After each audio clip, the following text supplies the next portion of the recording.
Note well how anarchist intellectuals are attacked and repressed under every state, and those arguing for an overthrow of the present ruling class, even only to replace it with another, are suppressed. Those who propose changes which eliminate some beneficiaries of the state and add others are often lauded by the benefiting elements of the higher circles and attacked by the potential losers. A common characteristic of most hardened black marketeers is their guilt. They wish to make their bundle and then return to the, quote, straight society. Bootleggers and hookers all long someday for reacceptance in society, even when they form a supportive sub-society of outcasts.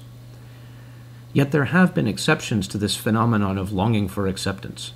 The religious dissenting communities of the 1700s, the political utopian communities of the 1800s, and, most recently, the counterculture of the hippies and the New Left.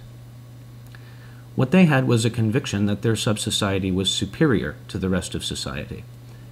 The fearful reaction to themselves they generated in the rest of society was the fear that they were correct. All of these examples of self-sustaining sub-societies failed for one overriding reason: ignorance of economics. No social binding, no matter how beautiful, can overcome the basic glue of society, which is the division of labor.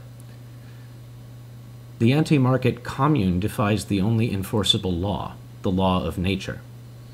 The basic organizational structure of society, above the family, is not the commune, or the tribe, or the extended tribe, or the state, but the agora. No matter how many wish communism to work and devote themselves to it, it will fail. They can hold back agorism indefinitely by great effort, but when they let go, the flow, or invisible hand, or the tides of history, or the profit incentive, or doing what comes naturally, or spontaneity, will carry society inexorably closer to the pure agora. Why is there such resistance to eventual happiness? Psychologists have been dealing with that since they began their embryonic science. But we can at least give two broad answers when it comes to socioeconomic questions: internalization of anti-principles, those seeming like principles but actually contrary to natural law, and the opposition of vested interests. Now we can see clearly what is needed to create a libertarian society. On the one hand, we need the education of the libertarian activists and the consciousness-raising of counter-economists to libertarian understanding and mutual supportiveness. We are right, we are better, we are surviving in a moral, consistent way, and we are building a better society, they say, of benefit to ourselves and others, our counter-economic and counter-groups might affirm. Note well that libertarian activists who are not themselves full practicing counter-economists are unlikely to be convincing. Libertarian political candidates undercut everything they say of value by doing what they are doing. Some candidates have even held jobs in tax bureaus and defense departments. On the other hand, we must defend ourselves against the vested interests, or at the very least lower their oppression as much as possible. If we eschew reformist activity as counterproductive, how will we achieve that? One way is to bring more and more people into the counter-economy and lower the plunder available to the state. But evasion isn't enough. How do we protect ourselves and even counterattack? Slowly but steadily, we will move to the free society, turning more counter-economists on to libertarianism and more libertarians on to counter-economics, finally integrating theory and practice. The counter-economy will grow and spread to the next step we saw in our trip backward, with an ever larger agorist sub-society embedded in the statist society. Some agorists may even condense into discernible districts and ghettos, and predominate in islands or space colonies. At this point, the question of protection and defense will become important.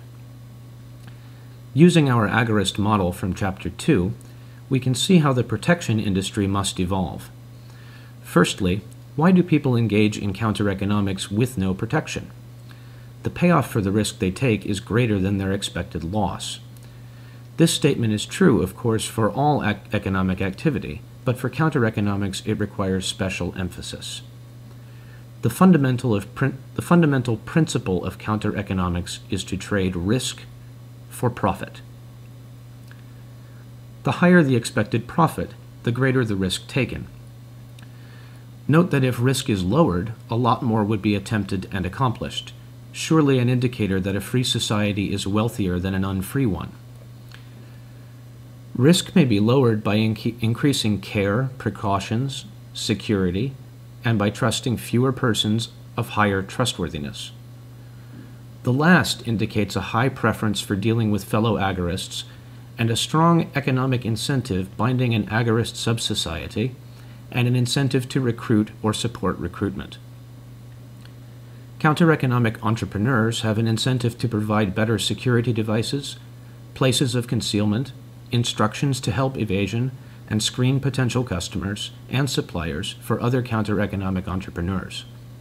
And thus is the counter-economic protection industry born. As it grows, it may begin insuring against bursts, lowering counter-economic risks further and accelerating counter-economic growth.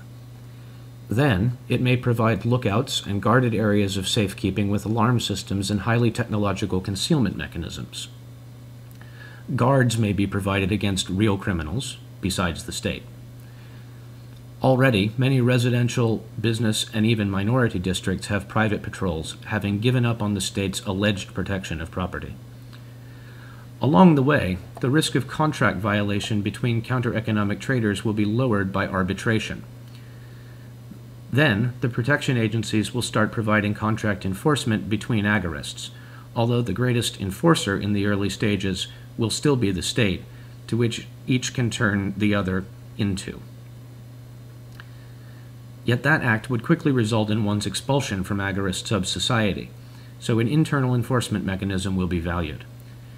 In the final stages, counter-economic transactions with statists will be enforceable by the protection agencies, and the agorists protected against the criminality of the state.